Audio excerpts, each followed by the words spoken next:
Welcome back, friends, again. We have already plunged into the mission of getting mastery over spoken English language, and that also without learning any kind of grammar rules. So, as I always say to you, what I say, yes, you are right. I say, pay attention to the fundamentals of this language. Without the fundamentals of this language, we cannot go further, especially at higher levels.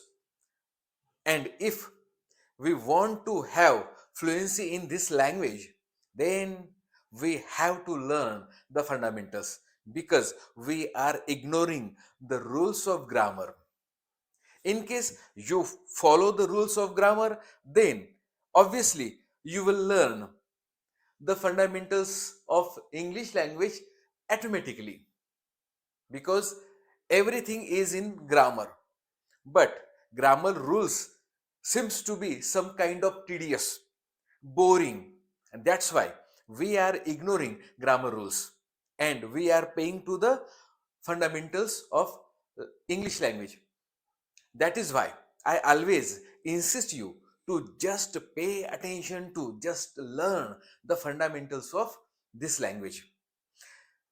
And concerning this thing, I have already provided you some kind of pre-primary, primary, basic fundamentals, and I hope you must have seen the videos to learn these fundamentals. And now we are going to learn further fundamentals which will help us to understand higher level English, to speak higher level English, and that's on. So, त्या अनुषंगानेच मी तुम्हाला काही fundamentals दिलेले होते. आता आपण काही गोष्टी बघणार आहोत की ज्याच्यामध्ये तुम्हाला काय दिसेल की हो, आपण ह्या फंडामेंटल्स शिकणं का गरजेचं आहे, किती महत्वाचं आहे. बघूया. आता इथे मी तुम्हाला स्टेप बाय स्टेप एक एक फंडामेंटल्स बद्दल सांगणार आहे आणि तुम्ही ते लक्षपूर्वक ऐकायचं आहे. व्हिडिओ थोडा सुद्धा स्किप करायचा नाहीये, जेणेकरून जे नवीन विद्यार्थी आलेले असतील त्यांना सुद्धा मी जे काही सांगत आहे मागच्या व्हिडिओज मधून काही घेतलेले संदर्भ लक्षात येतील. काही आपल्या YouTube फॅमिलीच्या मेंबर्सच्या काही अडचणी आहेत, त्या अडचणी सुद्धा मी तुम्हाला आजच्या ह्या व्हिडिओमध्ये काय करणार आहे, सॉल्व्ह करणार आहे, त्याच्याबद्दल अधिक चर्चा करणार आहे, ते समजण्यास तुम्हाला मदत होणार आहे. म्हणून व्हिडिओ थोडा सुद्धा स्किप करू नका आणि हो, शिकवण्याच्या ओघात मी तुम्हाला लाईक करा, शेअर करा, सबस्क्राईब करा हे सांगायला विसरून जातो. म्हणून आत्ताच तुम्ही सुद्धा शिकण्याच्या ओघात हे सगळं करायला विसरून जातात. म्हणून आत्ताच लगेचच व्हिडिओला लाईक करा, शेअर करा, सबस्क्राईब करा आणि हो, फेसबुकवर जर बघत असाल तर पेजला फॉलो करा. हो की नाही? हे सगळं मी शेवटी सांगत असतो, हे तुम्हाला माहिती आहे. परंतु आता मी आलं लक्षात सांगून दिलं. तर बघूया. आपण जेव्हा बेसिक फंडामेंटल्स शिकत होतो त्याच्या साहाय्याने आपण काही छोटी छोटी वाक्य करायला शिकलो आणि ते कसे करायला शिकलो ते या अगोदरच्या व्हिडिओजमध्ये सांगितलं आहे आणि ते व्हिडिओज पूर्ण झाल्यानंतर एक रिव्हिजन घेतली होती, त्याच्यातही सांगितलेलं आहे. म्हणून त्याच्यावर आता जास्त चर्चा नको, कारण की व्हिडिओ खूप मोठा होऊन जाईल. आता थोडंसं प्री हायर लेवलचं आपल्याला इंग्लिश शिकण्यासाठी मी काही पुन्हा फंडामेंटल्सची चर्चा केली होती.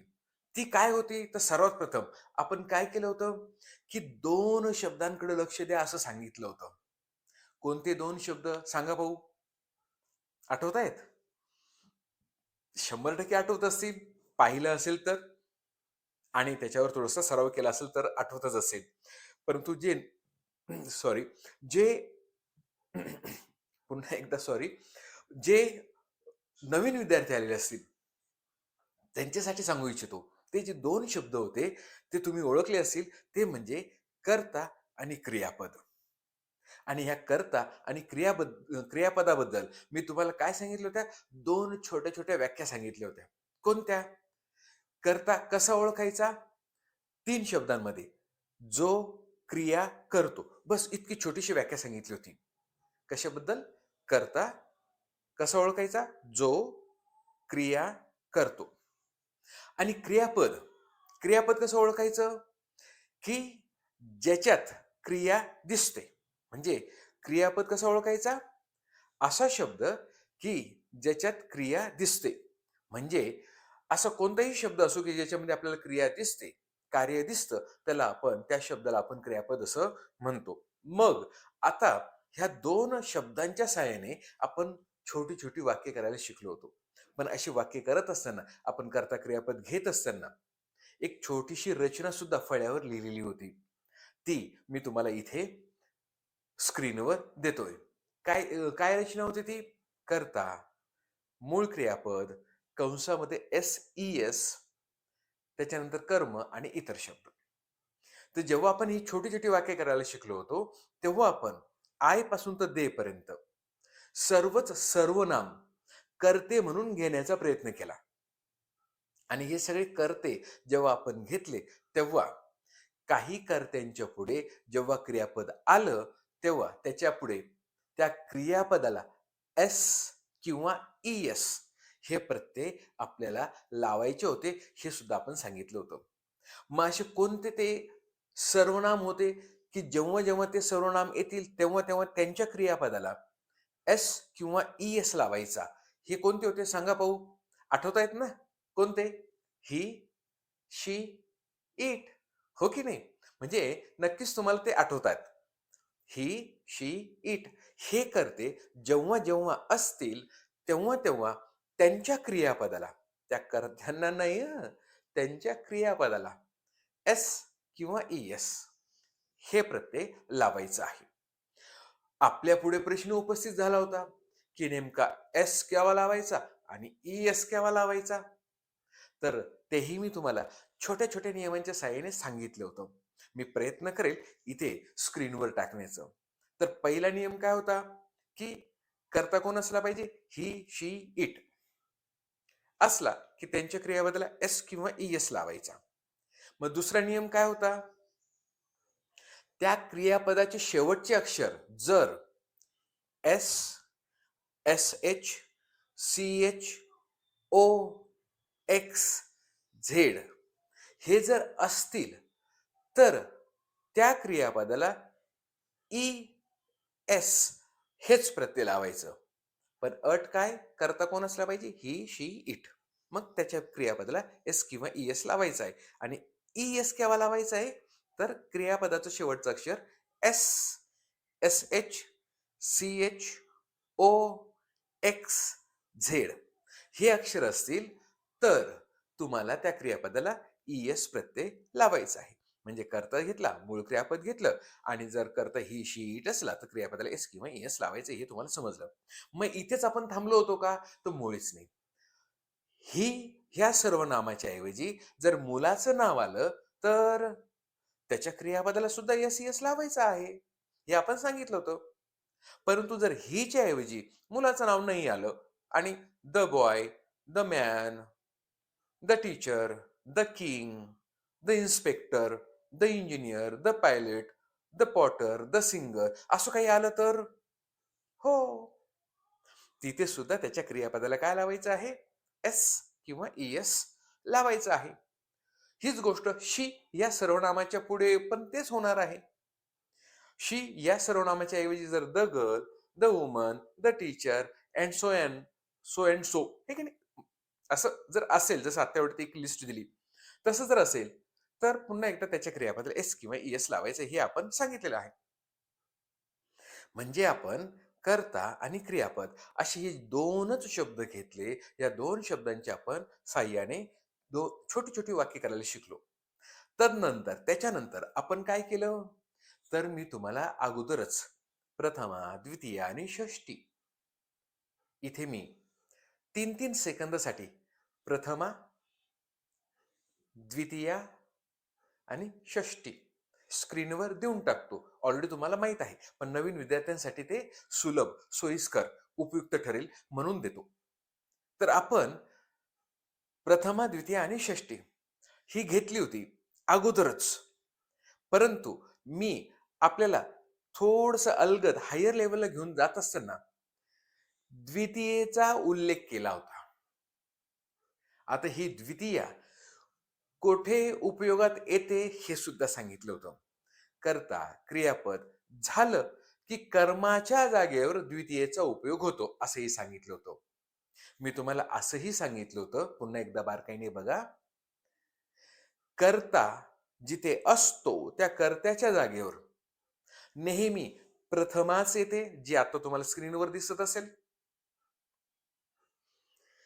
कर्माच्या जागेवर नेहमी द्वितीयाच येते, ती सुद्धा आता तुम्हाला इथे स्क्रीनवर दिसत असेल. परंतु मी तुम्हाला असं सांगितलं होतं की षष्टी ही अष्टपैलू आहे, म्हणजे ती पारंगत आहे. ती कर्त्याच्या जागेवर सुद्धा येऊ शकते, कर्माच्या जागेवर सुद्धा येऊ शकते. परंतु षष्टी कधीही एकटी येत नाही, हे पण मी तुम्हाला सांगितलं होतं. तर षष्टी बरोबर पुढे एक शब्द असलाच पाहिजे. जसं माय फादर, माय मदर, माय ब्रदर, माय सिस्टर, माय टीचर, माय डॉक्टर, माय ड्रायव्हर, असं बरंच काही होऊ शकतं. हो की नाही? आता षष्टी फक्त माय आहे का? नाही. माय, अवर इथे तुम्हाला स्क्रीनवर दिसत असेल. हो की नाही? तर ही षष्टी आहे. बघा मित्रांनो, आपल्या YouTube फॅमिलीच्या एका सदस्याने, त्यांचं नाव मी इथे सांगणार नाही, पण एका सदस्याने मला विचारलं होतं, की षष्टी म्हणजे नेमकं काय? तर चला त्यांच्याही शंकेचं निरसन होऊन जाईल आणि तुम्हालाही एक्स्ट्रा माहिती मिळून जाईल. आणि तुम्हाला माहीत आहे, आपण त्याबद्दल सांगितलेलं होतं, पण पुन्हा एकदा रिवाइज होऊन जाईल. तर षष्टी काय असते? तर षष्टी हे रिलेशन दाखवते, नातं दाखवते, संबंध दाखवते. षष्टी आणखीन कशाला म्हणायचं? की ज्याच्यामध्ये पजेशन दिसतं, म्हणजेच काय? मालकी हक्क दिसतो. जसं माझा पेन, माझा मोबाईल, हो की नाही? नातं दिसतं, माझे वडील, माझी आई, किंवा संबंध दिसतो, माझी शाळा, माझं ऑफिस, असं जे दिसतं, ह्या गोष्टी जो शब्द दाखवतो, त्या शब्दाला आपण षष्टी म्हणतो. मी प्रयत्न केला आहे अधिकाधिक सोपं करण्याचा. बघा बरं, तुम्हाला ते आता सोपं झाल्यासारखं वाटत आहे का? मला ते कमेंटमध्ये सांगा, की षष्टी कशाला म्हणायचं? की ज्याच्यातून आपल्याला नातं-गोतं दिसेल, त्या शब्दातून षष्टी कशाला म्हणायचं? ती लिस्ट इथे दिलेली. पण षष्टी म्हणजे नेमकं काय, असा प्रश्न उपस्थित झालेला होता. तर षष्टी ज्याच्यातून आपल्याला नातं दिसतं, ज्या ज्याच्यातून आपल्याला मालकी हक्क दिसतो, ज्याच्यातून आपल्याला संबंध दिसतो, त्या शब्दाला आपण षष्टी म्हणतो आणि ती सगळी लिस्ट तुम्हाला इथे दिसत आहे. अपेक्षा करतो की तुम्हाला ते लक्षात आलं असेल. जसं लक्षात आलं तर आणखीन आपण प्रयत्न करू. काही काळजी करू नका. तर इतक्या सुलभ पद्धतीने आपण सांगितले, सोप्या पद्धतीने सांगितले, तर तुमच्या लक्षात आलं असेल. तर आता पॉइंटवर येऊया. तर आपण कर्त्याच्या जागेवर प्रथमाच घेतो, कर्माच्या जागेवर द्वितीयाच घेतो आणि षष्टी कर्ता आणि कर्म दोघांच्या जागेवर येऊ शकते. फक्त षष्टी एकटी येत नाही, त्याच्याबरोबर दुसरा शब्द आला पाहिजे. कोणताही शब्द असू शकतो. असं आपण त्यांच्या साहाय्याने छोटी-छोटी वाक्य करायला शिकलो होतो. असं एवढं करून झाल्यानंतर आपण काय शिकलो होतो? तर आपण वाक्य कशी मोठी करावी हे शिकलो होतो. वाक्य मोठी करत असताना आपण काय केलं होतं? कर्ता क्रियापद घेतला होता. कर्म शोधण्यासाठी काय आणि कोणाला असा प्रश्न विचारायला सुरुवात केली होती. म्हणजे आय प्ले मी खेळतो आणि काय खेळतो? क्रिकेट. आय प्ले क्रिकेट असं छोटंसं वाक्य थोडंसं मोठं केलं होतं. आणि समजून घ्या, आणखी जर मोठं करायचं तर मग आणखीन मोठं करण्यासाठी आपल्याला आणखीन काही मूलभूत गोष्टींची गरज होती. म्हणून आपण त्याच्यानंतरच्या व्हिडिओजमध्ये काय केलं होतं? तर द्वितीया आणि काही प्रेपोजिशनची यादी दिली होती. जेवढी यादी दिली होती तेवढी पुरेसी नाहीये, भरपूर आहे. त्याच्यात अजूनही काही प्रेपोजिशन्स आहेत. पण ते काही प्रेपोजिशन मी तुम्हाला दिले होते. तर मित्रांनो, इथे लाईट गेली होती. लाईट गेल्यामुळे सगळी लिंक तुटून गेली. परंतु आपण प्रेपोजिशन बद्दल बोलत होतो असं मला वाटतं. आणि हो, तर आपण जेवढे प्रेपोजिशन मी फळ्यावर तुम्हाला तेव्हा दिले होते, तेवढेच प्रेपोजिशन आहे असं नाही. तर अजूनही काही प्रेपोजिशन्स आहेत. परंतु काही जे प्रेपोजिशन दिले होते, त्यापैकी काही प्रेपोजिशन मी इथे तुम्हाला स्क्रीनवर देत आहे. आता ह्या प्रेपोजिशनचा काय उपयोग होतो? तर द्वितीये बरोबर जर हे प्रेपोजिशन आले, महत्वाचा पॉइंट स्किप करू नका, खूप अतिशय महत्वाचा आहे. तर द्वितीये बरोबर जर ही प्रेपोजिशन आली, तर तिचा अर्थ काहीसा षष्टीसारखा होऊन जातो. कारण की तिथेच कन्फ्युजन होतं, विद्यार्थी तिथेच गोंधळून जातात आणि म्हणून ही मी तुम्हाला पुन्हा एकदा सांगण्यासाठीच हा व्हिडिओ बनवलेला आहे. तर जसं मी जर असं म्हटलं की मी, मी म्हणजे मला. परंतु जर मी त्याच्या बरोबर विथ हे प्रिपोजिशन जर लावलं, तर विथ मी, मला बरोबर असं नाही होणार. तर काय होईल? माझ्या बरोबर. आता तुम्ही काय म्हणाल, सर हो, तुम्ही सांगितलं होतं या अगोदर की माय म्हणजे माझा, माझी, माझे. तर मग विथ माय असं का नको? तर हेच स्पष्टीकरण सुद्धा मी तुम्हाला त्या व्हिडिओमध्ये दिलेलं होतं. तर म्हणून आपल्याला प्रेपोजिशन बरोबर षष्टी न वापरता द्वितीय वापरावी लागते. किंवा जर माझा, माझी, माझे, माझ्याबरोबर, तिच्याबरोबर, त्यांच्यासाठी, त्याच्यासाठी असं बघा, हे जे षष्टी दिसतायत त्यांच्या पुढे प्रेपोजिशन आले तर डायरेक्टच आपल्याला द्वितीयाचा उपयोग करायचा. पण षष्टीच्या पुढे जर एखादा शब्द येत असेल तर त्यावेळेस आपल्याला षष्टी आणि प्रेपोजिशनचा उपयोग करायचा. जसं उदाहरण सांगतो. इथं मी काही स्क्रीनवर करून दाखवतो. जसं त्याच्याबरोबर, विथ हिम. परंतु त्याच्या भावाबरोबर, विथ हिज. बघा, दोघं जोडींमध्ये त्याचा हेच दिसतं आहे. पण पहिल्या जोडीमध्ये आपण त्याच्या बरोबर साठी विथ हिम घेतलं आणि दुसऱ्या जोडीमध्ये त्याच्यासाठी म्हणजे त्याच्या भावाबरोबर त्याच्यासाठी आपण हिम न घेता विथ हिज ब्रदर घेतलं. तर का?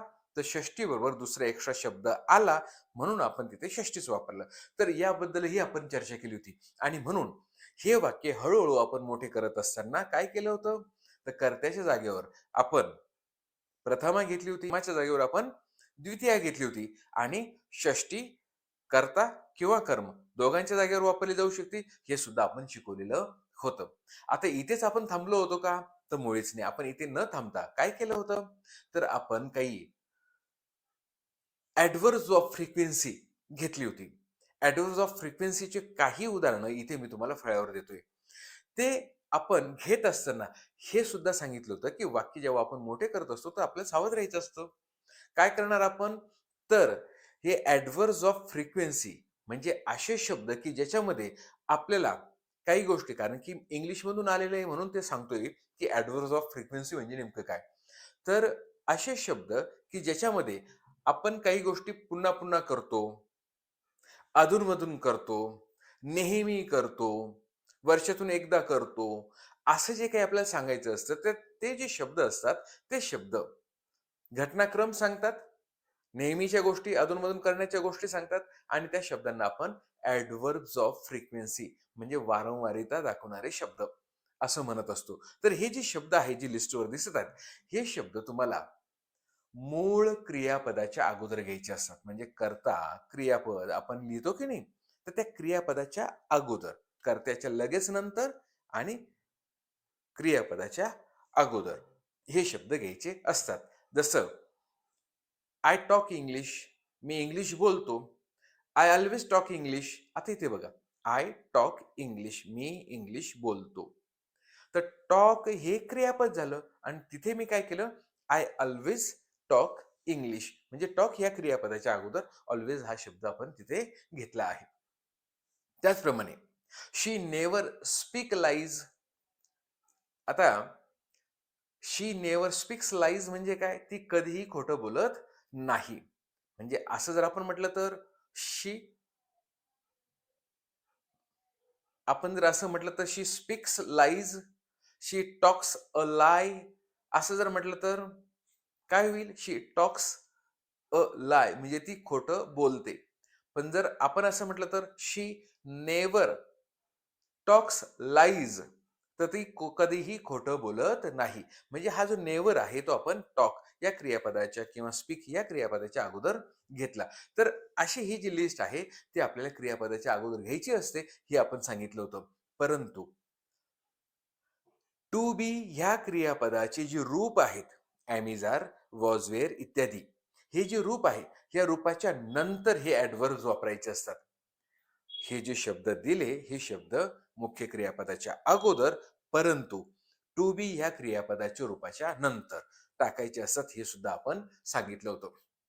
एवढं सगळं करून झाल्यानंतर अगदी अलीकडच्या व्हिडिओजमध्ये आपण काय शिकलो होतो? तर आपण सुरुवातीला छोटं वाक्य घेऊन ते मोठं कसं करायचं, त्याची एक पद्धत शिकवली होती. तो अगदी अलीकडचा म्हणजे ह्या व्हिडिओच्या अगोदरचाच व्हिडिओ असला पाहिजे. तर तिथे आपण शिकवलं होतं. तर तो व्हिडिओ तुम्ही बघितला नसेल तर आवर्जून बघा. तर अशा प्रकारे आपण ह्या फंडामेंटल्सचा उपयोग केलेला होता. तर हे आपण केलेलं काय आहे? तर सीमावलोकन आहे. आता हे सीमावलोकन म्हणजे काय? की आपण अगोदर काय शिकलो, त्याचं पुनरावृत्ती करणं. हे पुन्हा पुन्हा करणं. कारण की पुन्हा पुन्हा केल्याशिवाय होऊ शकत नाही. कारण की आपण केवळ एक-एक व्हिडिओ टाकत जाऊ आणि तुम्ही एक-एक व्हिडिओ पाहून शिकून घ्याल आणि तुम्हाला अशी भावना होईल, की हो, हे तर मला यायला लागलं, हे मला येतं आहे. परंतु मागचं विसरता कामा नये. त्यासाठीच हा अट्टहास होता. त्यासाठीच हा प्रयत्न होता आणि अपेक्षा करतो, की तुम्हाला हा प्रयत्न नक्कीच आवडला असेल. आवडला असेल तर काय करा? माहिती आहे तुम्हाला. लाईक करा, शेअर करा, सबस्क्राईब करायला तर विसरूच नका. Facebookवर जर बघत असाल तर पेजला फॉलो करा. नमस्कार.